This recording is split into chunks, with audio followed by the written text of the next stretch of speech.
Welcome back. Germany kept their unbeaten record in the World Team Cup on Tuesday when Florian Mayer beat Marcel Granollers of Spain for 6-6, 4-6-2. Mayer, ranked number 21, scored his second victory despite losing the first set to the Spaniard. The Germans lead the blue group ahead of Russia, Serbia and Spain.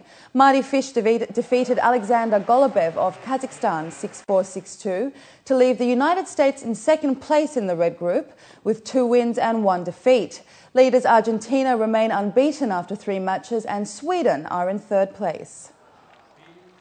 Ferrari have had a comparatively poor start to the Grand Prix season, recording just 1 podium finish in the first 4 races. But former World Formula One champion Fernando Alonso is hopeful his third place at the last race in Istanbul can be a springboard for better things to come. The Spaniard started the race from 5th position on the grid and finished 10 seconds behind winner Sebastian Vettel of Red Bull and Vettel's Australian teammate Mark Webber.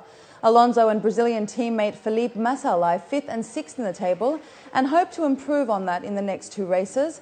The Spanish Grand Prix in Barcelona on May 22nd, followed by Monaco on May the 29th. Definitely it was important for us. We did not have the best start of the championship or the start we wanted, so we missed some opportunities in the first races to get the podium. So finally in Turkey we get the chance, and now after this podium in this part of the championship, after, as I said, all the difficulties, I think brings a huge boost for the team and more motivation to keep improving.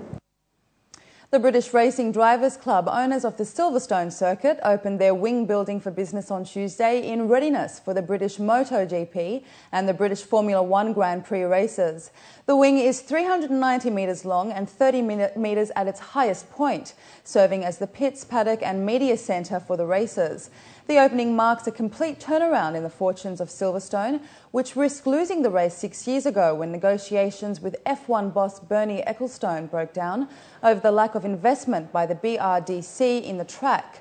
The first event will be the FIA GT1 Championship on June the 5th, followed by the MotoGP Grand Prix on June the 12th and the Formula One Grand Prix on July the 10th.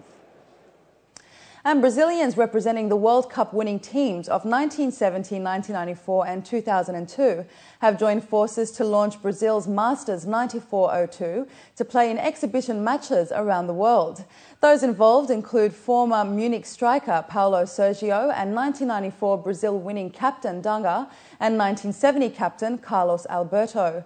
Dunga, who was Brazilian captain when Brazil won the 1994 World Cup, spoke of his excitement to be part of the All-Star team that also features winners from the victorious 2002 side. Meanwhile, Carlos Alberto Torres, captain of the legendary 1970 team, viewed by many as the best in the World Cup, said the Brazil Masters fitted into the ambitions of a country who will stage the next World Cup in 2014. And finally this evening, using laser and nanotechnology, scientists in Chicago have been able to go back in time and uncover how masterpieces from artists like Homer and Van Gogh might have looked like when they were first painted. Art conservation scientists at the Art Institute of Chicago, as well as chemical scientists at Northwestern University, are using a new technology called SIRS to digitally restore masterpieces to the original state. The scientists then work with art historians to determine what colours the artists may have used. They collect Raman signatures from likely matches and compare them with the signatures from the artwork in question.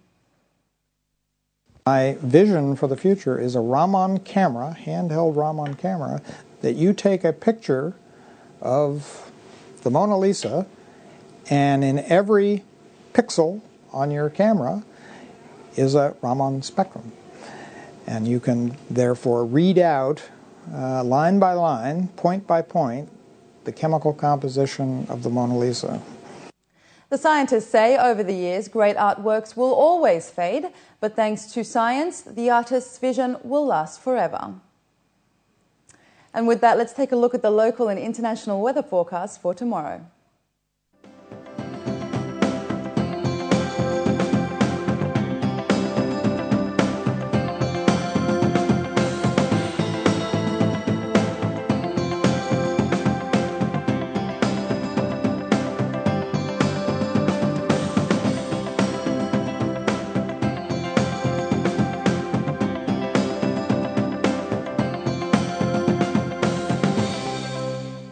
Before we head out, here are the top stories again. Arab Media Forum focuses on medical media. Investments in the IT and telecom sector to rise. Fires rage across Western Canada. And Nakheel to issue 5 billion dirhams worth of bonds.